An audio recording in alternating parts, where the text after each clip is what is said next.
எந்த தாயும்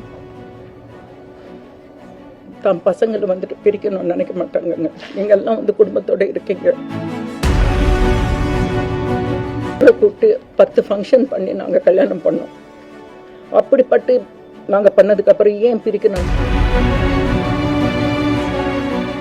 அவர் தாயா நாங்கள் வந்துட்டு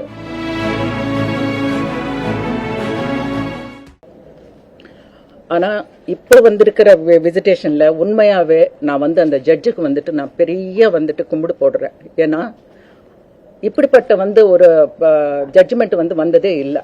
ஏன்னா அவங்க ஆர்த்தி, ஆரவ், அயான் அண்ட் ஜெயம் ரவி இவங்க 4 பேரும் வந்து மாசத்துல சாட்டர்டே சண்டே வந்து மீட் பண்ணணும்னு சொல்லிட்டு வந்திருக்கு. இதுதான் எங்களுக்கு கிடைச்சிருக்கிற பெரிய பெரிய வந்து நியாயம். ஏன்னா இத்தனை 2 வருஷமா நாங்களும் வந்துட்டு மீட் பண்ணணும், பேசணும், இந்த பிரச்சனை சரிப்படுத்தணும்னு சொல்லிட்டு நாங்கள் எவ்வளோ ட்ரை பண்ணோம். ஆனால் வந்துட்டு எங்களுக்கு அந்த சான்ஸே வரல இது வரைக்கும். இது கோர்ட் மூலமாக வந்ததுனால அந்த ஜட்ஜுக்கு வந்து நான் பெரிய வந்துட்டு என்னோட கோடானு கோடி என்னோட நன்றி தெரிவித்துக் கொள்கிறேன். அது வந்து எங்களுக்கு கிடைச்சிருக்கிற பெரிய சக்ஸஸ். அடுத்த மாதத்தில், இந்த மாதத்துலேருந்து ஆகஸ்ட்லேருந்து இந்த 4 பேரும் மீட் பண்ணணும்னு சொல்லிட்டு ஏற்கனவே வந்து சொல்லிட்டு இருந்தா எதுக்குங்க 2 நாள், மாதம் ஃபுல்லாக கூட பார்க்கலாம். ஆனால் பசங்க வந்து ஒரு ஹீலர் பக்கத்தில் இருக்கும்போது போகிறதாக்கு இஷ்டப்படலை. எந்த குழந்தைங்களும் இஷ்டப்பட மாட்டாங்க. ஆனால் கண்டிப்பாக அங்கே தான் பார்க்கணும்னு சொல்லிட்டு குழந்தைங்களுக்கு ஒரு கட்டாயம் இருந்ததுனால தான் பசங்க தான் வந்துட்டு அங்கே போகிறதுக்கு வந்து இஷ்டப்படலை தவிர நாங்கள் யாருமே இதை தடுக்கலை. ஏன்னா லாஸ்ட் டைமே நீங்கள் கேட்டீங்க, நீங்கள் குழந்தைங்கள வந்துட்டு அலோவ் பண்ணலையாமேன்னு. நான் அப்போவே சொல்லிட்டேன் இது பொய்ன்னு சொன்னேன். இன்றைக்கி எனக்கு ஜட்ஜ்மெண்ட்டில் வந்துட்டு வந்திருக்கு, பசங்களை வந்துட்டு குடும்பத்தோடு பார்க்கணுன்னு. ஒன்று அவங்க தாத்தா பாட்டிங்களோட பார்க்குறதுக்கு அவங்க இஷ்டப்படுறாங்க, அதாவது வந்துட்டு எங்கள் சம்பந்திங்களோட. அப்படி இல்லைன்னா எங்களோட. சரி, உங்களுக்கு அதுவும் இஷ்டம் இல்லைன்னா நீங்கள் வந்துட்டு பொது இடத்துல பார்க்கலான்னு.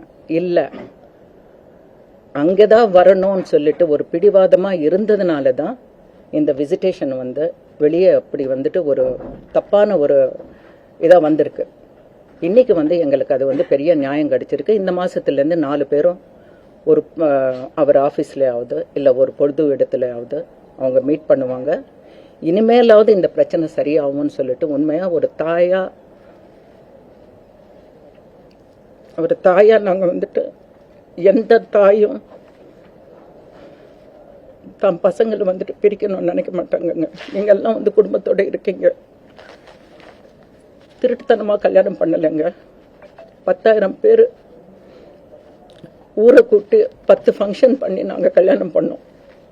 அப்படிப்பட்டு நாங்கள் பண்ணதுக்கப்புறம் ஏன் பிரிக்கணும்னு பார்க்குறோம். ஏன் என் பொண்ணு சம்பாதிக்கிறாளா, அவங்கள வந்துட்டு நான் பிரிச்சுட்டு வந்துட்டு நாங்கள் ஏதாவது வந்துட்டு இது பண்ணலான்னு ஒன்றும் கிடையாதுங்க.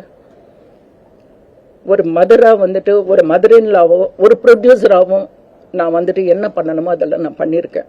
உங்களுக்கெல்லாம் தெரியும், 100 கோடி ரூபாய் மேலே வந்துட்டு நான் போட்டு நான் படம் பண்ணியிருக்கேங்க. யாரும் சொத்து நான் எடுக்கலை.